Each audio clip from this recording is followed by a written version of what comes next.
po si Michael Asel Mendoza. Ang position ko po ngayon sa Starlight Ferries ay Branch Manager ng Batangas Operation. Natawag ako dito sa Starlight. Then, noong mga panahon yun, parang 1 year pa lang akong graduate. Actually po, nag-start po kasi ako sa quick stop ng Starlight. Yun yung parang Starbites ngayon sa convenience store. Then, 4 years po ako doon. Kasi graduate po ako ng accountancy. Absorb po ako doon sa finance department.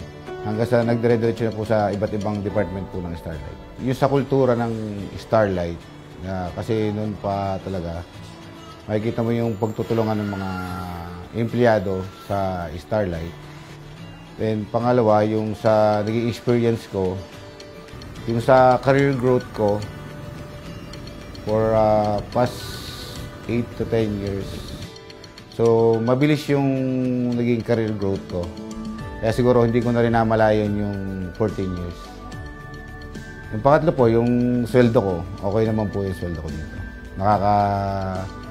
May mga napupundar din naman po ako sa aking sarili at sa aking pamilya. Kasi po yung panganay ko, first year college siya next year. She is planning to take mechanical engineering.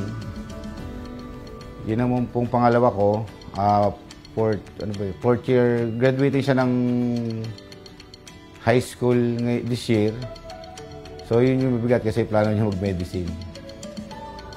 So yun po din po rin po yung pinagkukunan ko dito sa Starlight ko, pinagkukunan ng budget. Yes naman po.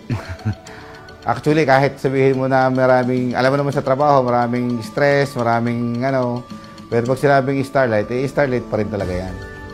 Kahit sabihin mo kung anong dumating, diyan ka pa rin. Kahit sabihin mo na, doon siguro papasok yung professionalism mo na kahit stress ka na o pagod ka na. Pero dahil doon sa pagmamahal mo sa trabaho mo, pagmamahal mo sa Starlight, ay talagang gagawin mo pa rin yung kailangan mong trabaho.